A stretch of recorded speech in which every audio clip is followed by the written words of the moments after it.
Hello everybody and welcome back to another film review. Now, as you can see, I'm in new environments and I'm going to be reviewing a brand new film that just came out, The Batman. I just finished watching it and now I'm going to tell you about it.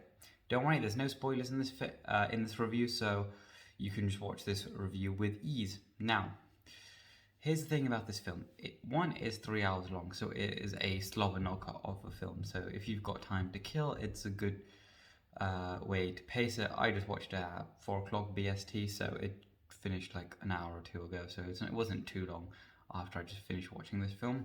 Now, if you're expecting a film with a lot of action and a lot of like violence, this film doesn't quite really have that. It does have a few fight scenes, a car chase scene, that's all pretty good, but there's no like massive superhero-ness. It's basically like a slightly more aggressive detective movie with a superhero. So not quite like a massive superhero film with a lot of like hero plot points. This also takes place when Bruce Wayne's quite young, but if you get by the film, he has to be at least 30 something in from what they're gathering. Now, in terms of what kind of film is it, basically the Riddler essentially leaves Batman a bunch of clues to try and Batman has to solve all his plot points, what he's doing, different hints to what he's doing, and Batman basically has to try and figure out with Commissioner Gordon and the police force and all that stuff.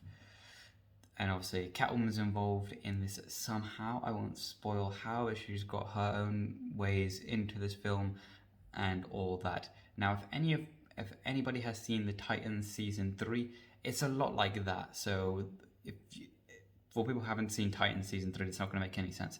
But basically the main point of that series is the Scarecrow did the same thing. He manipulated them, did some hints, did like all the plot points, running around detective stuff.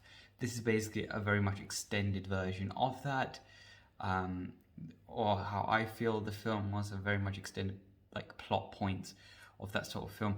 I do feel it dragged on a little bit. Like I feel like a lot of it either could have been cut out or like a bit more fast paced, because it did feel quite a bit slow. To go with, like, for me personally, I thought the film was a bit slow. I don't think it's the best Batman film that's come out. I haven't seen every single Batman film that's come out, but I don't think it was better than Dark Knight, in my personal opinion.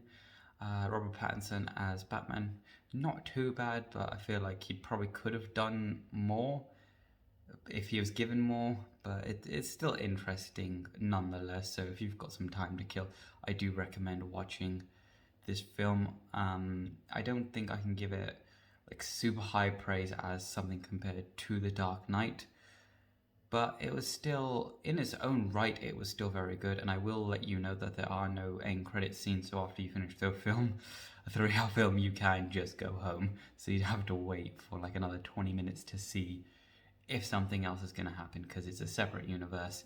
It has nothing to do with like the Justice League or that sort of stuff. Now it's just its own separate Batman film.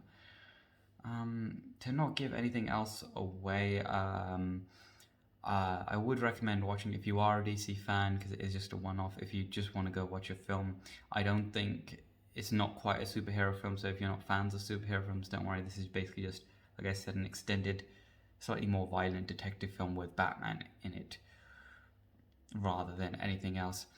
In terms of a star review,